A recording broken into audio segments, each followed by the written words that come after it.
संगीता अपने 5 भाई बहनों और माता पिता व दादी के साथ बिहार के एक छोटे से गांव में रहती थी। संगीता के पिता दिहाड़ी मजदूरी करते थे, जो कि दिन में सिर्फ 300 रुपए ही कमा पाते थे। कभी कभी तो उन्हें काम तक नहीं मिलता था। 8 लोगों का पेट पालना ही बहुत मुश्किल हो पाता था। बच्चों को पढ़ाने के बारे में तो वो सोच भी नहीं सकते थे। समय बीतता गया और संगीता का भाई रमेश काम करने शहर चला गया, जो कि दिन के 500 रुपए ही कमा पाता था। एक दिन संगीता के घर पर कोई खत आया, जो कि उसके भाई रमेश का था।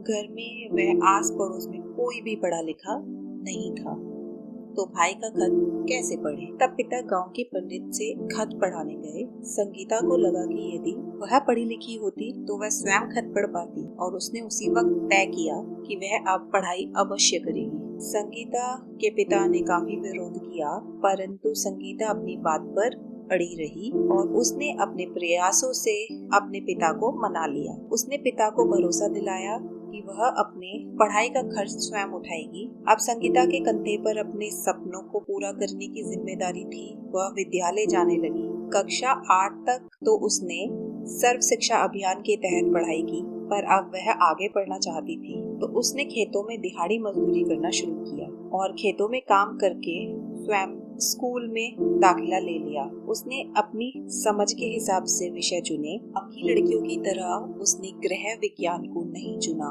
उसने गणित को अपना विषय बनाया। उसके पास इतने पैसे तक भी नहीं हो पाते थे कि वह अपनी किताब, कॉपी या पेंसिल खरीद सके, और उसने उसका भी उपाय निकाल लिया।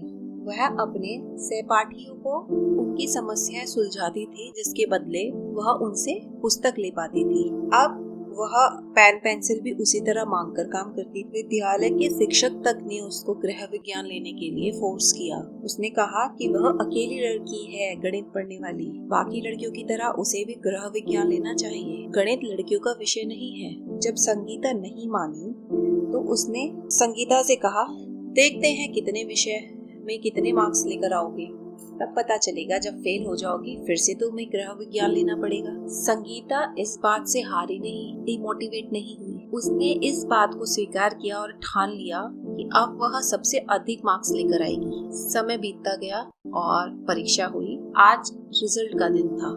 संगीता ने कक्षा में सर्वाधिक नंबर प्राप्त किए और उसने 12वीं को भी गणित से उत्तीर्ण कर लिया। फिर उसने शहर से आए एक रिश्तेदार से नौकरी कैसे प्राप्त करें ये पता चला, तो संगीता ने सरकारी नौकरी के लिए आवेदन कर दिया। दिन के 300-400 रुपए मुश्किल से कमाने वाली संगीता आज 3000 मासिक पर कार्य कर रही है, जो कि उसके घर वालों के सपने से भी परे था। संघर्ष और सफलता की ये कहानी हमें ये बताती है कि बेशक संसाधनों की कमी हो, परंतु सही दृष्टिकोण और लगन सफलता दिलाकर ही रहती है।